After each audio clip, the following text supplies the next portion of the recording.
Namaste and welcome to this exciting episode of Sattology Debunking Mythology. Sattology means science of truth or study of truth, and mythology means science of fake lie imagination or study of fake lie imagination. 2021, we saw a lot of things happening. Probably the whole world was still in quarantine in different ways across the world, and still everything else was going on. And India made an economic recovery. US made an economic recovery. Actually, the negative growth they had in 2020 was sort of eroded in 2021. And a lot of other things also happened. And as far as Kashmir goes, the American politicians have kept on ranting without understanding the core issues. And that is the ignorance of those people guided by the, what do you call it, out of vogue or out of common media outlets of USA. So we'll go to, I have a very, very special guest who is a chief of Ikjut Jammu, as well as a very educated activist from Kashmir and a lawyer by profession. So without delay, let us welcome Shri Ankur Sharma. Namaste, Ankurji. Welcome back. Thank you so much. Namaskar. So, Ankurji, the many things are happening in Jammu and Kashmir, and one of the things is Chinese aggression over the Indian territory, and also the continued occupation of Indian lands by Pakistan. And the third thing is happening is the internal changes, which are we started in 2019. So, what is the current status on what's going on? As far as Pak occupied Jammu Kashmir is concerned, the Indian lands are still occupied by Pakistan. And there is a resolution of the parliament way back passed in 1994, which says that we have to get these lands back. As far as the central government is concerned, we do not see, probably because of certain reasons, maybe security reasons, anything substantial in that direction happening. That's number one. Second, the Chinese aggression is a reality.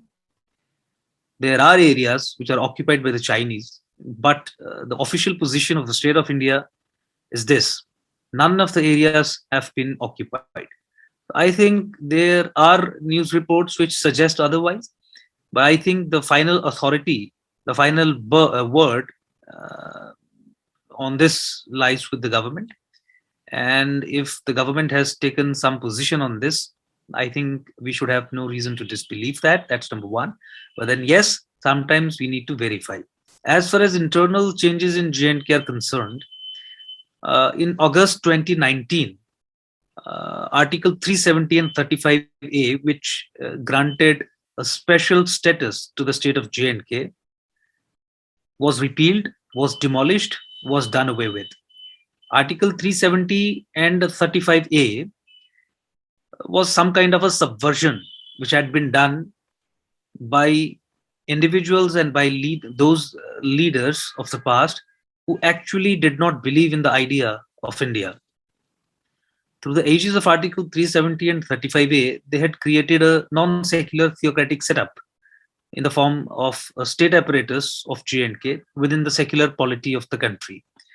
So what we had through Article 370 and 35A was a non-secular theocratic Islamic state operating in the secular constitution of the country. So that was done away with. And how do I say that it was a non-secular theocratic setup and primarily was based upon the idea of two nations? It said that since J&K is a Muslim majority state, therefore the Indian constitution will not apply in full. Since J&K is a Muslim majority state, therefore it will have its own constitution and its own flag. So basing on Muslim subnationalism, a special territory was carved out as an exception. Now, having said so, Article 370 and 35 were neutralized or repealed or done away with in 2019. After that, the government of India, by passing a legislation called as J&K Reorganization Act, provided that now J&K will be one UT, and Ladakh, which was earlier part of the state of Jammu and Kashmir, will be an independent UT. So two units were created. J&K's legislative assembly earlier collective, the state's legislative assembly, including Ladakh, had 87 seats in the lower house of the legislature, the legislative assembly. After bifurcation, uh, J&K had 83 seats. So through Reorganization Act, they added 7 more. So a total of 90. And the act also provided that in J&K, before elections, in the first instance, elections will be preceded by an exercise which is called as delimitation. Delimitation means redrawing of boundaries, territorial boundaries, determining the strength of uh, assembly constituencies, which area will have a constituency, etc. So that's the entire process of delimitation, determining the territories, the boundaries of territorial constituencies, assembly constituencies, from where you can choose your representatives. But the most unfortunate thing which happened was that this delimitation exercise, the law provides, will be conducted on the basis of Census 2011. We are in 2021, but it provided for its conduct on the basis of old census, 10 years old, 2011. It is the official position of almost every party, and Ekjut Jammu is the only political party which raised it, brought it into the public domain, and fought against it. It is the official position of each and every political party that 2011 census are fraud and fudged census. Likewise, I said that in first instance, J&K was created as a non-secular state. So fudging census was a natural consequence because this non-secular state apparatus had to be protected by its beneficiaries, uh, and they would not only fudge census, they would do so many other things also, about which probably we have talked about in our last session also, and maybe talking about in the future sessions also. So they're conducting it on 2011 census. So now that is being opposed by people here in Jammu region. J&K consists of two regions, Jammu and Kashmir. So Jammu is 10 districts and Kashmir is also 10 districts. The language is different between the two regions. There are a lot of dissimilarities, and then there is a long history of Jammu's occupation, the kind of discrimination that Jammu faces at the hands of Kashmir. So there was a hope that post abrogation, Jammu's political empowerment and political liberation will be a reality. And Jammu, I tell you, Jammu is a part where there is nothing called as a secessionist movement happening. It's only in Kashmir region where you have separatists, half separatists, terrorists, and all Islamic in character. This is Islamic terrorism, which has been unleashed on J&K, and therefore we thought that now the power balances will be shifted on the basis of 2021 fresh census. Jammu region will have more share in the legislative assembly. If delimitation was to be conducted on 2021 census, then Jammu would have got 50 seats out of 90 and Kashmir would have got only 40 seats. But now it is the other way around. The first draft of the delimitation commission has come and it has given 47 seats to Kashmir and only 43 seats to Jammu, because it is conducting this exercise on a false data. So that is external and internal scenario as far as J&K is concerned in the most recent one.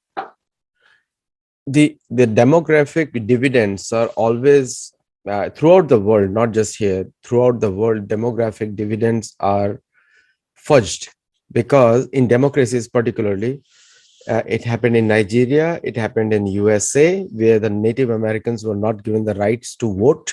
Even till date, many Native Americans cannot vote.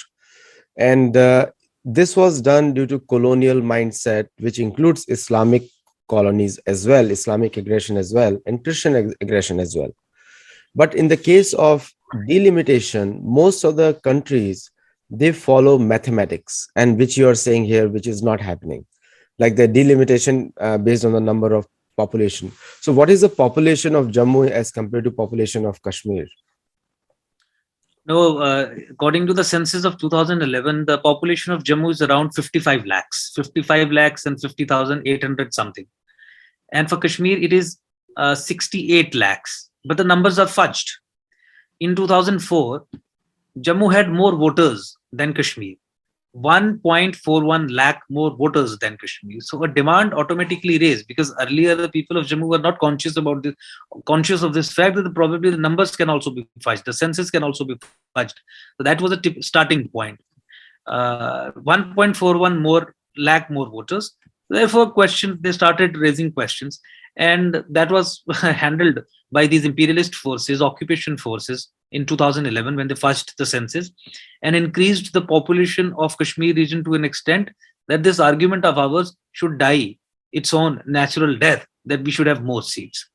Now, clearly, this has been proved beyond any reasonable doubt on the basis of the data that 2011, not only 2011, but 2001, and before that 1991, 1981, 1961, 1951. All these censuses are fudged. These figures are fudged.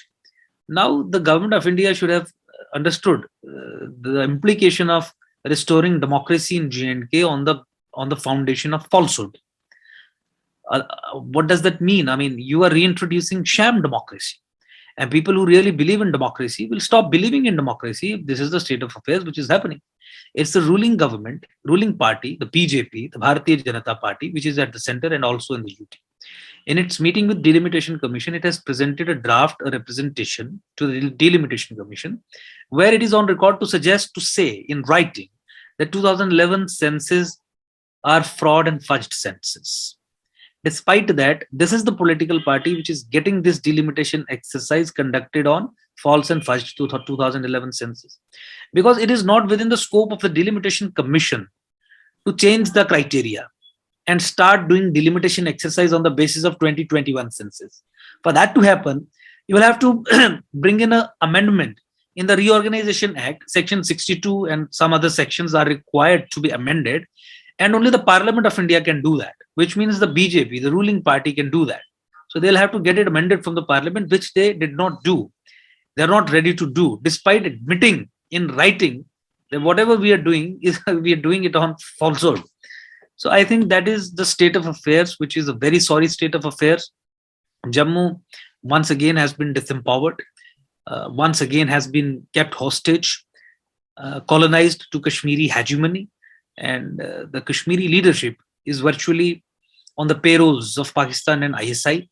They are unleashing a very nuanced and a subtle type of jihad on India, where they are using our constitutional freedoms, abusing them, entering into our democratic institutions, subverting them from within, and unleashing so many jihadic processes which are genocidal in nature.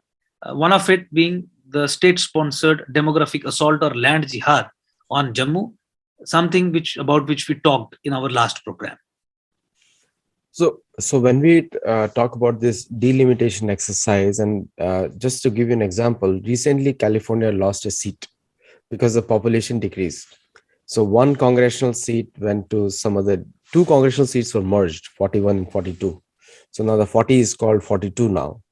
Very common in all democracies. And they are done on the current data, and no administration has a say in that.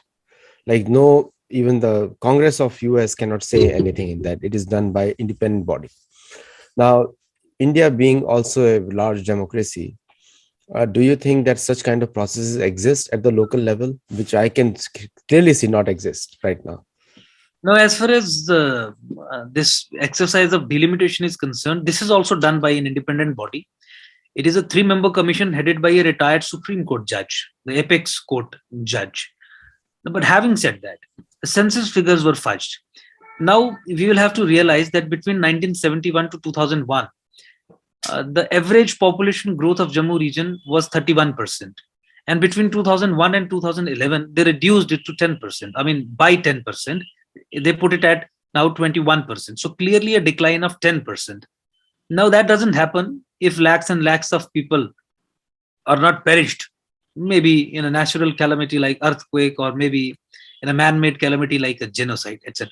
So if this would have happened, this data would have come to the cognizance of any normal state, they would have ordered an inquiry and would have tried to find out as to where did this population went, where did this population go. Clearly, the data suggests there's so many anomalies. Delimitation Commission is independent, yes, but the census figures which are conducted by the government departments, and because of the special status of the state of J&K on account of Article 370 and 35A, you always had strong intervention and control of the state government in these exercises, which otherwise is not the case as far as other states are concerned. It is purely a central subject, and the central agency does that. So they would do it. Now, the most sinister thing, or the kind of a subversion which has happened, is conduct of fresh delimitation after abrogation of 370 on the old first census. So I think this is, I mean, less to do with independence of the institution, but more to do with the concept of what is called as subverting democracies by entering democratic institutions. I think the control of subversive elements on the state apparatus by planting individuals, policies, formulations, preferences within the state apparatus, I think that is more responsible for these things to happen. And I can tell you that J&K is a troubled state, and you have a system which, on the basis of falsehood, is handing over power to troublemakers. If it is a troubled state, if you have a choice between nationalists and separatists, who would you hand power to?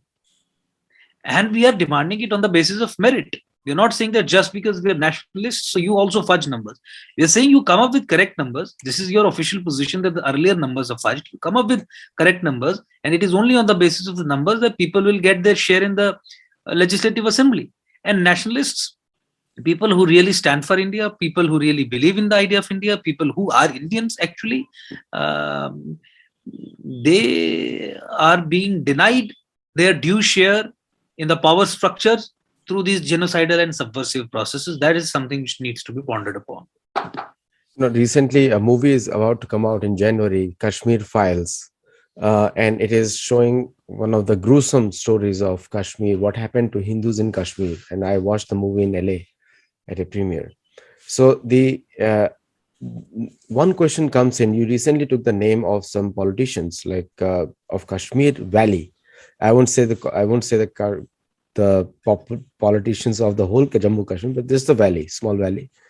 And 2-3 names come prominent. But if you compare it to Pakistan as a country is controlled by Punjabis all over the country, and they have done genocide internally to other communities.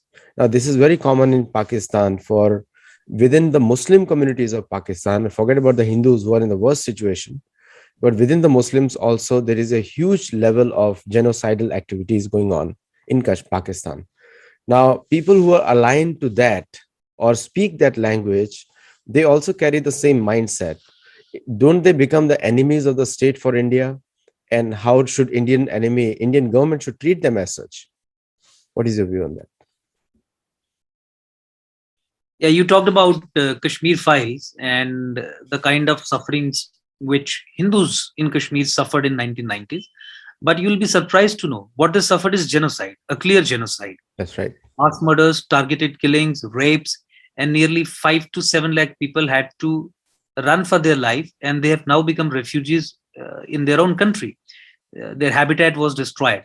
But you'll be surprised to know that despite repeated demands and protests and demonstrations and taking up these issues with parliamentarians, etc., with everybody, the state of India, as on date, has not recognized whatever happened to the Hindus in Kashmir by jihadists and Islamists as genocide.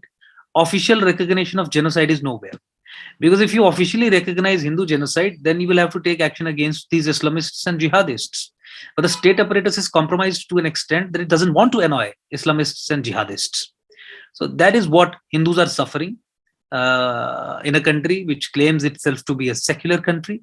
But whenever it comes to genocide of Hindus, the state apparatus always remains in denial of Hindu genocide. It is not Pakistan, ISI, or China which is in denial of Hindu genocide. Most surprisingly, it is the state of India which is in denial of Hindu genocide. And why is it important to understand that denial of genocide, that the state of India is in denial of Hindu genocide? Because denial of Hindu genocide or denial of genocide, as experts say, is the climax of genocide. Denial of genocide is double genocide. They unleashed genocide number 1, kill you.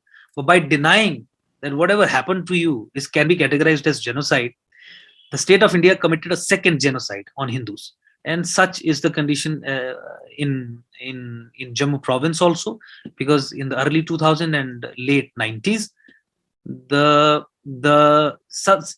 people in at least 4 districts of Jammu province also suffered same kind of atrocities, mass killings, targeted killings in the name of religion.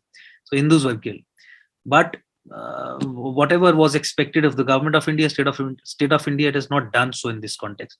As far as unleashing jihad or unleashing genocidal attritions on the Muslim populations in Pakistan or Muslim majority countries, well, there are people who have taken control of the state apparatus in Muslim majority states, Muslim majority countries.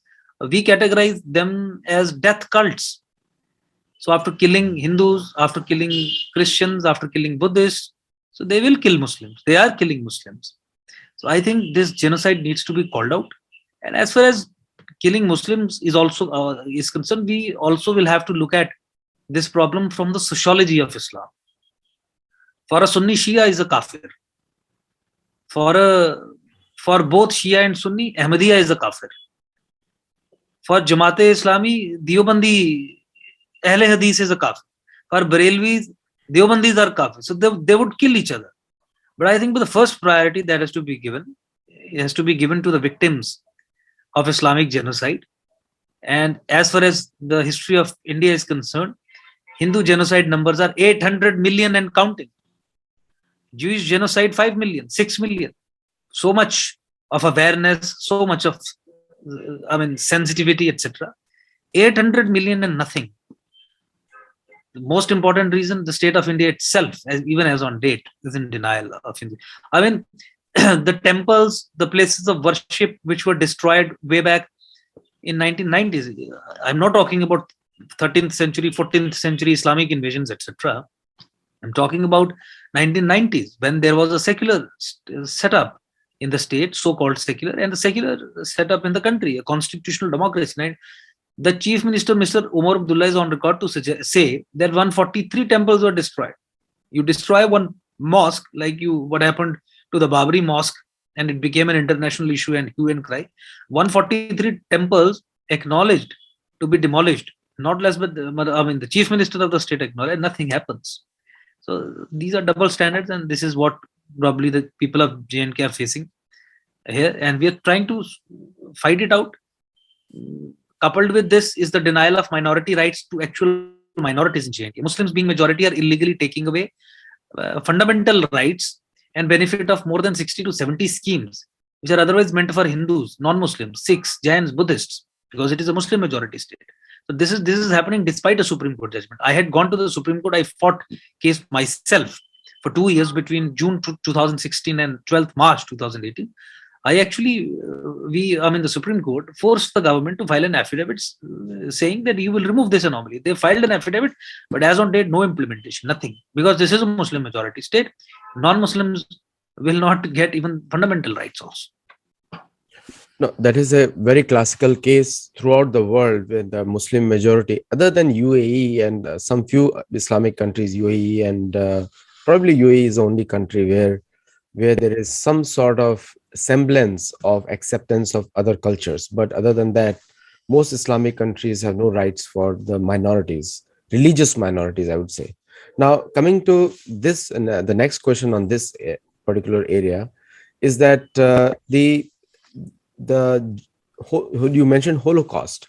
Now, the Jewish government, the Israeli government, is one of the foreign policies that to condemn the atrocities committed on Jews in Germany, Austria, Russia, and many other countries, and throughout the world, but especially in Germany. But it is the government which is taking the initiative. The Indian government has a clout today, diplomatic clout all over the world, that if it declares as 1990 or a particular date as a Hindu genocide day in Kashmir, it can easily do it. It's not a big thing, actually. United Nations will also acknowledge it. But initiative has to be taken. Where do you think is the weakness here? No, it's not about weakness. Like I told you earlier, that it is the state of India which is denying the occurrence or happening of Hindu genocide. So denial of genocide, that is something which is a characteristic of the state of India. And what is the reason behind it? Of course, I told you that the Indian state has been taken over from within. The jihadists and Islamists who are operating on the model of Muslim Brotherhood, they use our constitutional freedoms, etc., democratic spaces, legislative domains, to enter within, to control them from within the power structures, and then to influence policy, influence decision making, etc., and unleashing jihad. It's a classical example of the fact that the Indian state, which we say is hostile to the nation of India, Indian state, which we believe is working against the civilizational interest because it has been taken over from within. This subtle thing explains as to why the Indian state is reluctant in acknowledging officially the happening or occurrence of Hindu genocide. And therefore, there's no justice which can be expected from the state. Hindus cannot expect any kind of justice. I mean, since 1990s, Indian state has not been able to resettle or rehabilitate Hindus back into Kashmir. What stops them from doing this? So, the question specifically that you asked, what is the problem? Indian state has a clout, but what is the problem? That it is not doing something which it can do easily. The problem is its takeover from within, subversion from within. I think that needs to be understood. Now, in the case of most of the other countries, the states in India also are designed as per the language, and you just said the language of Kashmir Valley is different than language of Jammu. So on that basis also, I think it will be very logical, just like the Ladakh was separated from Jammu and Kashmir, the Jammu should also be separated from Kashmir. It's a logical outside view.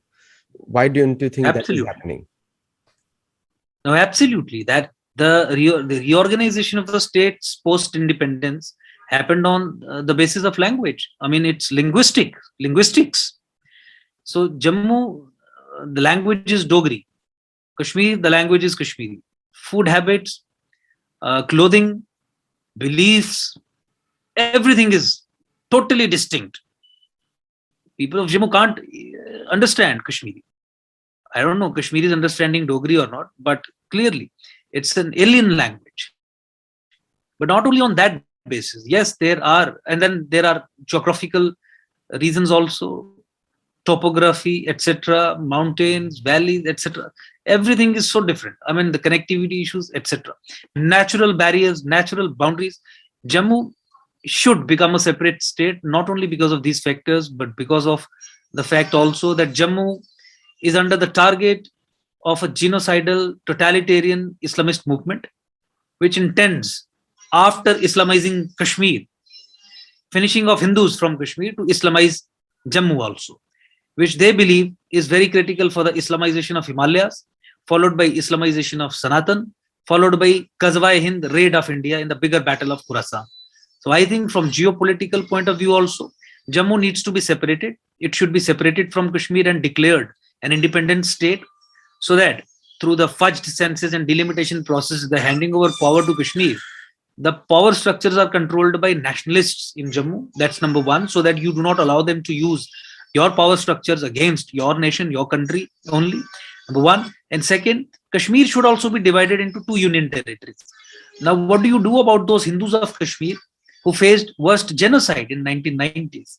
And earlier also, in 600 years of their history, they have suffered this genocide several times, but then mass exoduses have happened nearly for 6 or 7 times. 1990s was the seventh exodus which happened because of killings, rape, murder, etc., in the name of religion. So, for resettling and rehabilitating the victims of Hindu genocide, you have to create a separate, centrally controlled landmass, which can be a union territory, centrally administered, federally administered area within Kashmir, so that you can do justice with these victims of genocide. And it is a secular argument, as they say. And this will also help us in creating a strong Hindu geopolitical foothold within Kashmir, through which we would be able to reverse a genocidal process of Islamization of Jammu, Islamization of Himalayas, and Islamization of Sanatan. From the popular Hindu point of view, based on Mahabharata and other books, Kashmir has always been mentioned in all the ancient scriptures of India also. Mahabharata has mentioned it. And generally, the Hindus from all over the world are interested in preserving the history of Hindus in Kashmir, including Pakistan, Kashmir, and probably later on the whole Pakistan also, because wherever they dig is something Hindu comes up. Now, but there is a thing which comes in Kashmiri Pandit versus Kashmiri Hindu. So some of the I meet a lot of Kashmiri Pandits in the USA, and some of them they think that they do not mention Kashmiri Hindu, they say the Kashmiri Pandit.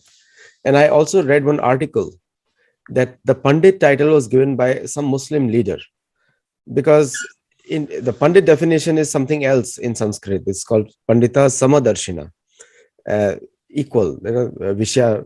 So, what do you say? This is a politics of Kashmiri Pandit versus Kashmiri Hindu, and sometimes it is also accused supremacy attitude, and that led to all these different logics are given in the US, that's why the Kashmir Hindus were thrown out because they considered themselves supremacist over Muslims. What is the iota of truth here?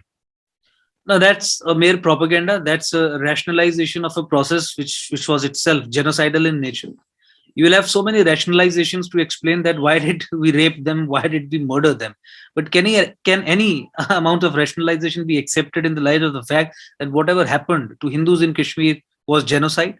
Can you justify genocide through any explanation, any logical, rational, irrational, any kind of explanation? Instead, after unleashing these activities, they also started accusing the then governor of the state of JNK of planning exodus of Hindu. I mean, such is the level of their propaganda machinery, where they repeat lies time and again, and some of us also start believing that probably this is the truth.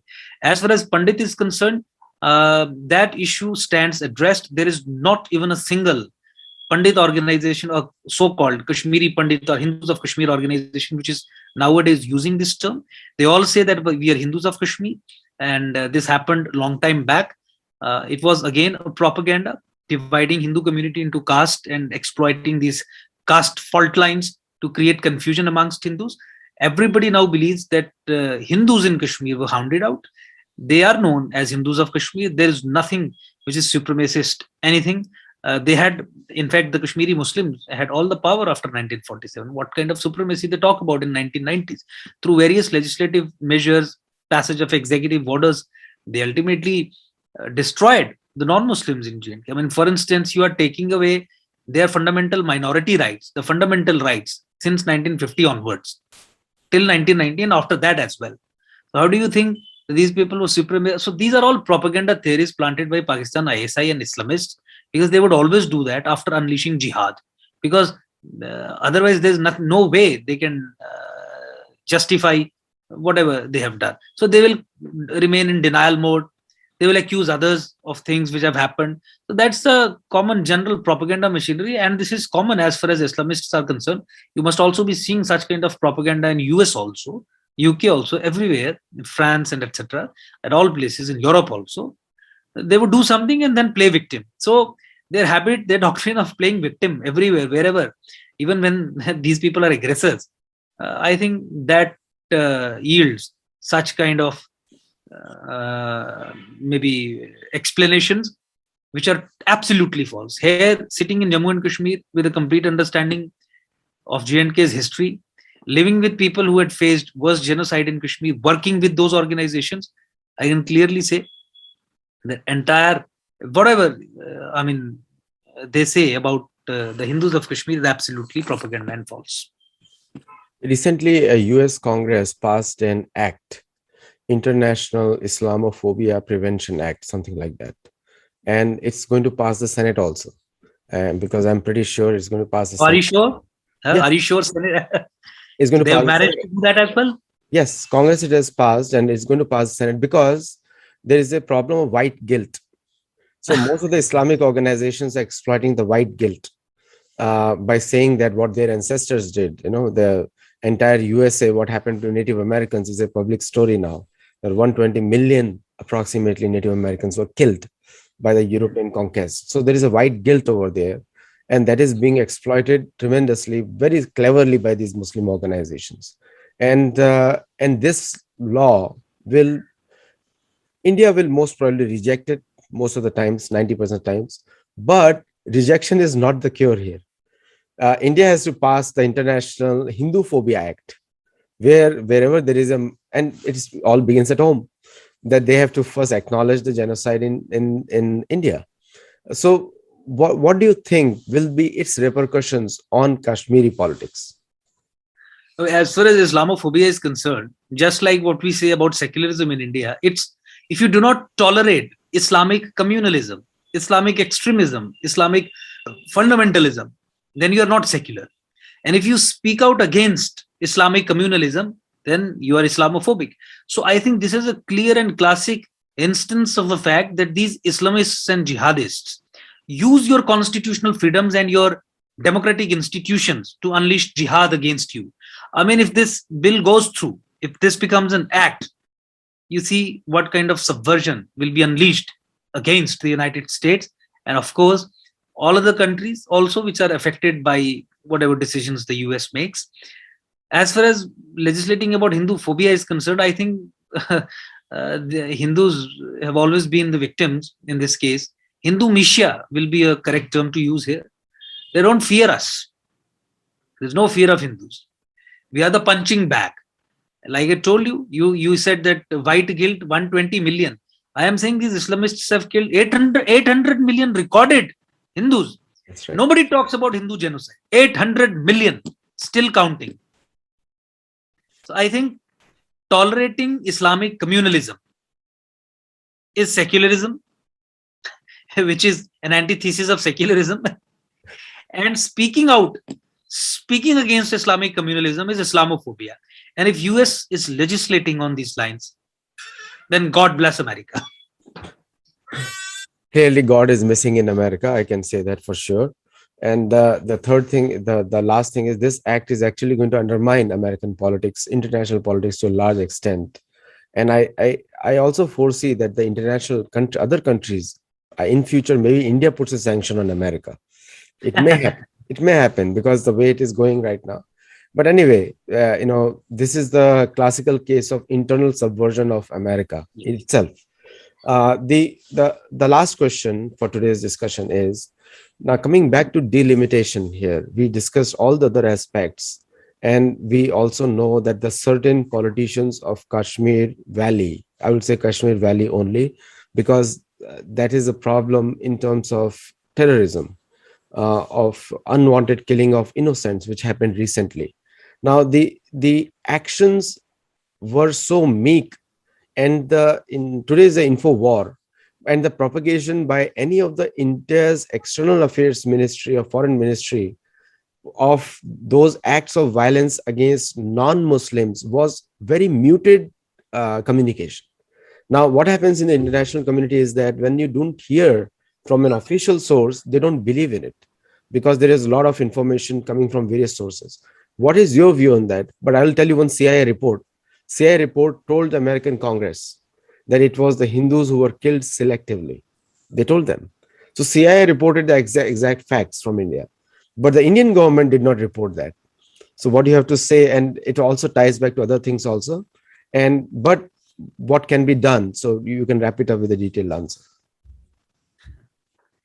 So I think the first problem that the modern secular constitutional democracies, modern secular states suffer is they are not ready to call the problem by its real name. I mean, the problem of Islamofascism, a totalitarian movement, which is destroying the world through so many kind of genocidal processes, be it a narrative war, etc., etc., etc. The states are not mentally prepared to take this problem head on, the bull by its horn. And the kind of subversion that this totalitarian movement has learned has paralyzed the constitutional democracies. You talked about US, you talked about India also. And that is the reason that if non-Muslims are attacked, they are killed, they suffer genocides, the response is muted. And like I told you in the beginning, that it is the state of India which is in denial of Hindu genocide. Even the CIA reporting that Hindus were selectively targeted, the state of India will not acknowledge it or report it in that manner. So I think you're presenting the facts and I'm giving you the explanation. The only solution could be to get rid of this characteristic of the state apparatus, and for that certain radical measures would be required. I think there are organizations, political parties like Ekjut Jammu, which are working on these lines, and we have been in so many issues been successful to force the state to change its stance. Now, for instance, abrogation of 370 and 35A, these Islamists had managed to have this provision introduced into the constitution of India, which ultimately created a non-secular theocratic Islamic state within the secular polity of the country. So ultimately, it went away. Now there are issues we are facing on a day-to-day thing, but this is going to be a gradual affair. The results will be, I mean, you have to complete the full cycle, and then gradually things will happen. The narratives are also required to be built and destroyed simultaneously. The victim card playing strategy will have to be acknowledged. Only after that, once there is a consciousness in the state apparatus that it is actually taken over from within, and so many of the policies and thinking is manufactured, so many of our decisions are guided, until and unless this is recognized. And this will happen with the change in leadership, the kind of awareness that is happening in India also at a very, very large scale. I do not know what is the level of that awareness in US, etc. I mean, of course, there must be a higher level, but how far they can influence the political parties, or how far they can take control of the political processes. But it is happening in India. Now you have sadhu sants, they're also coming open, talking about these issues. You have students coming out in open. You have now some of the politicians who have now decided not to be politically correct. That is also happening. An information war, yes. Narrative war, yes. So I think holistically this has to be seen. Only then we can prepare a response mechanism against these totalitarian genocidal movements. And these Islamist jihadist movement is totalitarian and jihadist in nature and genocidal in nature. Sorry. So last question. Again, I have one more question has come in. You point a very good word, Islamomesic, and then I would like to say kafir phobic, because that's what Muslims are suffering from, the entire Islam. And there are, in China, they did a very radical step. They did not modify Quran. They removed the word kafir. 420 references of kafir. The word kafir they removed, and they replaced it with like anti-Chinese state. I cannot pronounce the exact name, but it's kun something, kun. That means that anything against the state of China is a enemy of Islam. That's what they changed in Quran. Now that has created a new group of Chinese Muslims, and those who did not agree to that were put in jail. That was the main reason. So they had a valid reason internally how to put in jail.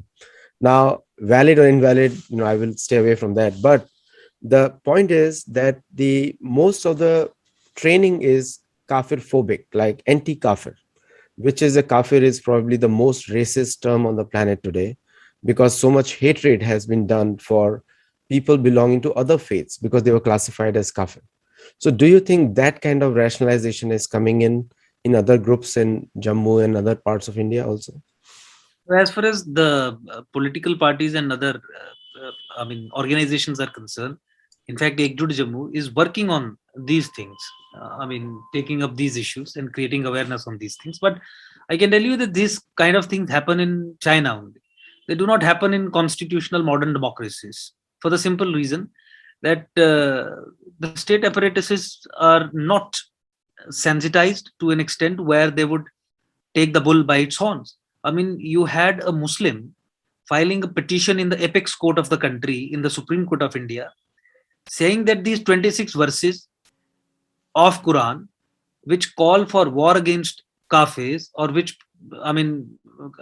call for genocide against kafirs, should be deleted. And the Supreme Court of India not only declined to hear the matter, but dismissed the petition with very, very strong observations. It did not bother to look into the content of Quran, which is followed by millions and millions of its followers blindly. It chose not to. No, that's a sorry state, but anyway, the fact is facts. That's what the facts are facts, and people are realizing that, but not the Abrahamic world. See, Christians and Muslims have played tangos with each other. We all know that how the Islamic Jihad started at the models of Christian crusades. So they followed the exact same strategies against towards the east of Saudi Arabia, and towards the west they were defeated. They went until Algeria and they were defeated over there. So they spread south in Africa. So thank you so much, Ankur Sharma ji, for very valuable insights. And all the viewers who are watching, do comment on the video when it's on live on YouTube, and let us know your feedback. Thank you so much, Ankur ji. Namaste. Thank you.